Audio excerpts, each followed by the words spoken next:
Mazuma TV back in the building, man. What's going on, y'all? Shout out to Mazuma Nation. Shout out to the Mazuma Mob. We in the building as always, man. I hope everybody's having a blessed, beautiful, positive, productive day. Happy Thanksgiving to my people out here, man. I hope y'all having a great time amongst yourselves and your family. You know what I mean? I'm just waiting for everybody to finish cooking up so I could go over and freeload a little bit. You know what I mean? But in the meantime, I'm gonna be creating this video for y'all, and y'all see the thumbnail right there. It's 5 ways Demetrius Andrade beats Benavidez. You know what I mean? Now, before I really get into this is not me saying that Demetrius Andrade is gonna beat Benavidez. That's not what I'm saying at all. Because if you've been following my channel, I've been clear that I think Benavidez has the edge going into this fight. But simultaneously, I'm letting it be known that Andrade has a good shot with the things that he presents in the ring. You know what I mean? But let's get into it. But before I get into that, man, check out MazumaMerch.com, man.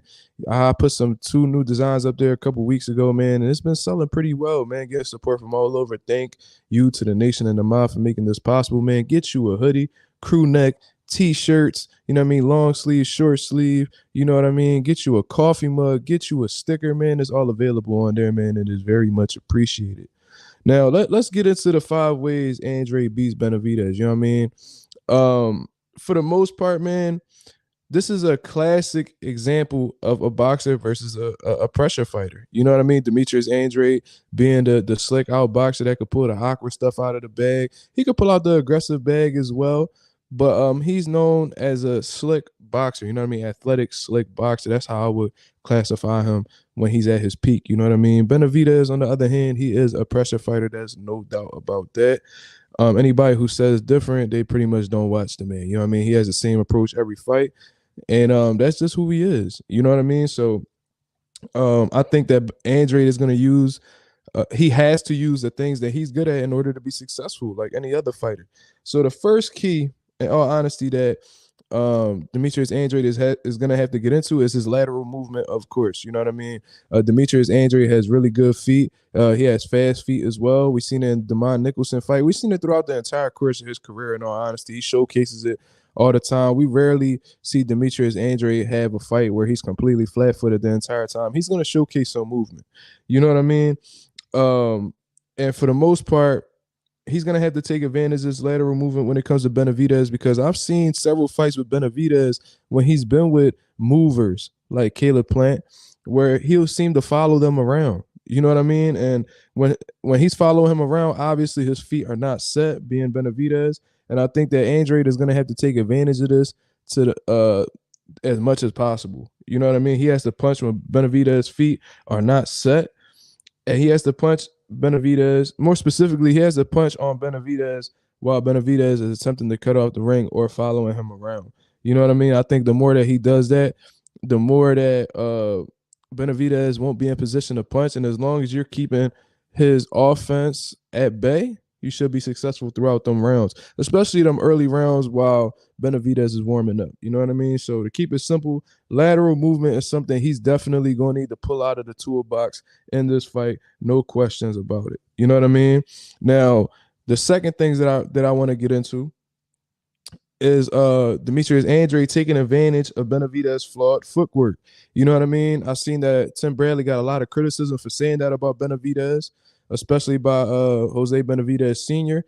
But in reality, man, looking at it from a coach's perspective, which I am, he's not wrong in saying that. Like, you would blatantly see that Benavidez, although he is a talented fighter, he's one of the best fighters in the world, he does have flaws in his footwork. There's no such thing as a perfect fighter, and I feel like that's the department he lacks in the most. You know what I'm saying? He falls over his feet when he throws the right hand, and what I mean by that is he'll completely overextend with his right hand to the point where he'll be standing square after the fact. You know what I mean? He'll be out of position, and usually when you're standing square in a boxing ring, it's very possible that you could be off balance. Your center of gravity isn't low. You know what I mean? You're not balanced, and when you're not balanced, you're not in the best position to punch. You know what I mean? That's something that we really can't ignore. And I think that Demetrius Andrade could be successful if he takes advantage of this situation, whether he counters with Benavidez falling over that right hand, or just throwing combination punching and turning him to make him reset completely. You know what I mean? So That's something he's going to need to take advantage of. With Benavidez falling over that right hand, standing square, you know what I mean? I think that's things that he could really use to his benefit. You know what I mean? So that's number two. Now going into number three, you know what I mean? I think he has to avoid Demetrius Andrade. The one thing he's really gonna have to avoid in this fight is avoiding the inside game as much as possible. You know what I mean? Because when we look over David Benavidez's style, you know what I mean? He is tall, he is rangy, and he showcases a great jab, a great rangy jab. You know what I mean? But we all know what his sole purpose is when he's using this strong, fast jab. It's to ultimately close the gap, push you against them ropes, or possibly get you into a corner so he could showcase his inside work. That's his bread and butter. That's what he's great at. And that's how he typically breaks down his opponents with his inside work. You know what I mean? You rarely ever see David Benavidez, if we've ever seen it, box guys from the outside and just pick them apart and you know what I mean, show some ring generalship. Nah, bro, like he's not about to put on a boxing clinic. He's not gonna be on no Rigondeaux shit. He coming to close that gap with his jab, get you in the position he wants you to, and then rip off combinations on the inside. That's what Benavidez does. And I think since that's his bread and butter, Andre has to take that from him. You know what I mean? He really gonna have to neutralize him of that inside game. Um, and this is not to say that Demetrius Andrade doesn't have an inside game. You know what I mean? We've seen it in the Demond Nicholson fight. We've seen it in the Willie Nelson fight. We know that he has that in his toolbox. But I've also seen fights that he had against guys like Leon Williams, like UK level fighters, and it seems like he was having trouble with the inside work with somebody like Leon Williams. It seemed like he was uncomfortable at certain points, overwhelmed during certain points throughout the course of that fight when they were fighting on the inside. And being that David Benavidez is a bigger, stronger fighter than Leon Williams, and just an overall, just more of a dominating presence than Leon Williams, I don't think that he'll fare too well in that aspect of the fight. You know what I mean? So I really think that if he allows Benavidez to fight on the inside consistently throughout these rounds, especially early on, that'll have Benavidez that'll give him an easy route to a W or possibly a stoppage. You know what I mean? So I think that Andrade understands that, and if he doesn't, he must understand that and avoid that at all costs. You know what I mean? That's just what I personally believe. So that's number three. So now we getting into number four, man. If you enjoy what I'm bringing to you right now, just giving you the boxing mind that I have, the coaching aspect of me, because you know I really just speak on the news and stuff like that. I'm giving you an analytical breakdown to the best of my ability. So if you enjoy it, you know what I mean, subscribe to the channel, hit the like button, all that good stuff. We getting into number four. You know what I mean? And this is about David Benavidez high guard. You know, speaking of Benavidez high guard, we've seen it showcased throughout his entire career. You know what I mean? He has a good tight guard. That there's no doubt about that. He has a good high guard. And he usually uses it when he's preparing for when his opponents attempt to fire back on him or possibly counter him, or when they throw some type of combination punches, he'll use the high guard to continue to walk forward after the combination is finished or whatever. And there's rare occasions where Benavidez will shoot a counter with his high guard. You know what I mean? It seems like he'll almost wait for you to finish your combination, and then he'll continue to try to do what he wants to do. You know what I mean?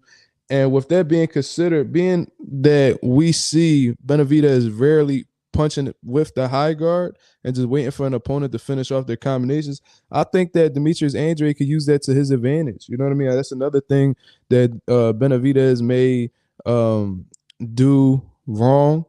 You know what I mean? That Andrade could take advantage of. Like I said, he uses it for when guys return fire or he attempts to step inside. And Andrade's gonna have to shoot them combination punches, man, and then continuously turn them. Turning is gonna be real important for Demetrius Andrade in this fight, because the more he's able to successfully punch and turn, the more it's gonna be harder for Benavidez to set his feet and land this combination punching. You know what I mean? Him barely punching off of the high guard, and then he waits till his opponents is finished. This is stuff that you could just see for yourself. You know what I mean? So as long as Demetrius Andrade is punching through that high guard, punching around the high guard, and turning him afterwards and placing some good shots to the body while Benavidez is showed up, he should be okay. You know what I mean? I feel like he could have a lot of successful moments if he's able to do that at a high level and a consistent rate.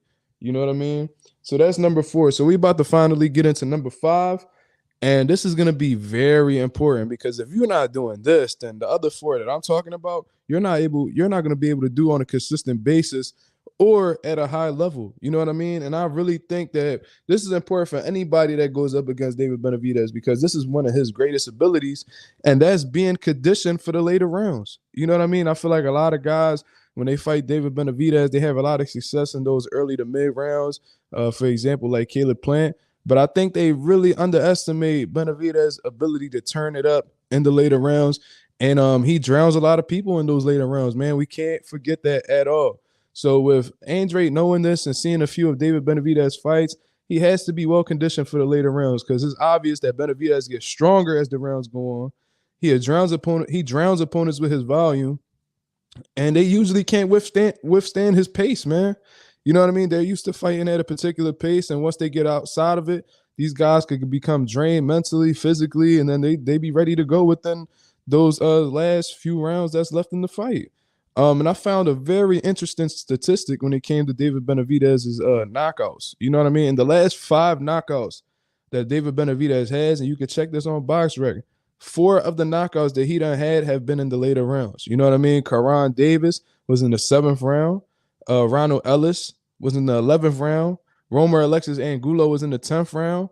And Darrell was in the 9th round. You know what I mean? Those were all stoppages, and they were all later on throughout the course of the fight. You know what I mean? So this is something that Andrade really got to keep his eyes on, and hopefully he out there with his strength and conditioning coach really working his hands and his feet because he's going to need to be punching on a consistent basis and moving on a consistent basis very well throughout the course of 12 rounds if he wants to be able to seal this victory against David Benavidez, because the first half may be a doozy for him. It might be a walk in the park, but once that 7th, 8th, 9th, 10th, 11th, 12th round hit, David Benavidez is going to be operating at a very high level in terms of volume and pressure and combination punching, accuracy. It's like that's when he turns into the Mexican monster in those later rounds.